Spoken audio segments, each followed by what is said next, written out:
Tamil Nadu ID விடுதி உரிமையாளர்கள் நலச்சங்கத்தின் 5ஆம் ஆண்டு பொதுக்குழு மற்றும் நலத்திட்ட உதவிகள் வழங்கும் விழா சென்னை கலைவாணர் அரங்கில் வெகு விமர்சையாக நடைபெற்றது. இந்த நிகழ்ச்சிக்கு சங்கத்தின் மாநில தலைவர் திரு லயன் சீதாராமன் தலைமை தாங்கினார். பொதுச் செயலாளர் சுப்பிரமணியன், பொருளாளர் கார்த்திக் மற்றும் நிர்வாகிகள் முன்னிலை வகித்தனர். இந்த விழாவில் ஐடி விடுதி உரிமையாளர் நலச்சங்க உறுப்பினர்கள் பலருக்கும் சிறப்பு விருதுகள் வழங்கி கௌரவிக்கப்பட்டது. ஐடி விடுதிகளின் நலன்களுக்காக பல்வேறு தீர்மானங்கள் நிறைவேற்றப்பட்டன. குறிப்பாக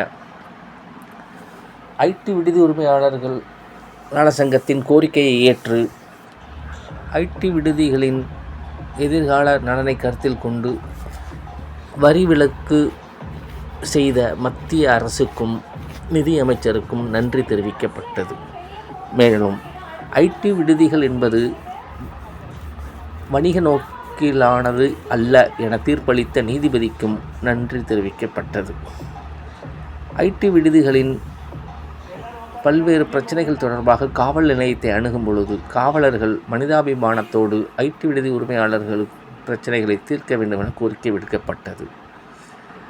இந்த நிகழ்ச்சியில் சிறப்புரையாற்றிய சீதாராமன் பல்வேறு மரியாதைக்குரிய தமிழ்நாடு அரசாங்கத்திற்கும் அரசியல்வாதிகளுக்கும் அனைத்து அரசியல் கட்சிக்கும் இந்த கலைவாணர் அரங்கத்திலிருந்து தமிழ்நாடு விடுதி உரிமையாளர் சங்கத்தின் சார்பாக நான் தெரிவித்துக் கொள்வது என்னவென்றால், நாங்கள் விடுதி உரிமையாளர்கள் 25,000 பேர் தான். தமிழ்நாடு முழுவதும் இருக்கக்கூடிய விடுதி உரிமையாளர்கள் 25,000 பேர் தான். நாங்கள் ஒரு சிற்றூரல் தான், இந்த மைனாரிட்டி தான். தமிழ்நாட்டில் இருக்கக்கூடிய 20 லட்சம் இளைஞர் இளம் பெண்களுடைய வாழ்க்கையில் முன்னேறுவதற்கு காரணமாக நாங்கள் தான் இருந்து கொண்டிருக்கிறோம். அது மட்டுமல்லாமல் நாங்கள் நினைத்தால், விடுதி உரிமையாளர் நினைத்தால் டைனிங் டேபிள்லயே உட்கார்ந்து எந்த மாற்றத்தையும் உருவாக்க முடியும். அதனால் ஆளும் கட்சியாக இருக்கட்டும் எதிர்கட்சியாக இருக்கட்டும் அனைவருக்கும் ஒரு வேண்டுகோள், வரக்கூடிய எலெக்ஷன் மேனிஃபெஸ்டோலையோ இல்ல எலெக்ஷனுக்கு முன்னாடியோ நாங்கள் எதிர்பார்க்கிற மேதகு நீதியரசர் கிருஷ்ணன் ராமசாமி அவர்கள் அளித்த தீர்ப்பை அமுல்படுத்தி அவரவர்களை நீங்களே காப்பாற்றிக் கொள்ளுங்கள். இல்லை என்றால் நாங்கள் எங்கள் பணியை செய்ய வேண்டியது இருக்கும்.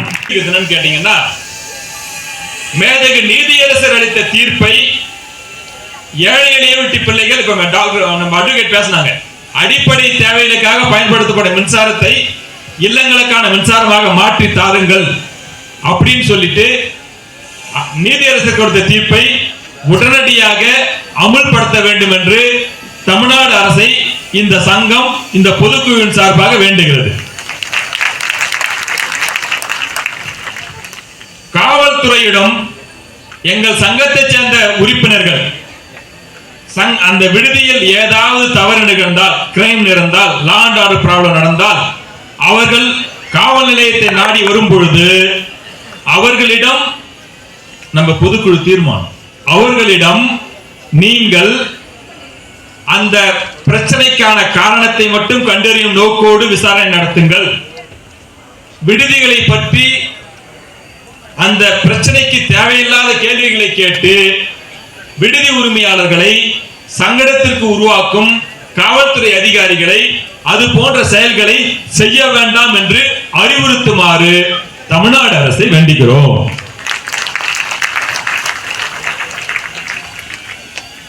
இல்ல விடுதிகள் எல்லாம் வணிக கட்டிடங்கள் அல்ல, இல்லங்களே என்று தீர்ப்பளித்த பிறகும் கூட இப்பொழுதும் எங்கள் விடுதிகளில் இருந்து கழிவுநீர் கால்வாயில் நாங்கள் கழிவுநீரை விட்டால் அதற்கு பிரச்சனை செய்யும் உள்ளாட்சித்துறை பிரதிநிதிகளை அது போன்ற செயல்களை செய்ய வேண்டாம் என்று தமிழ்நாடு அரசு அறிவுறுத்த வேண்டும் என்று கேட்டுக்கொள்கிறோம்.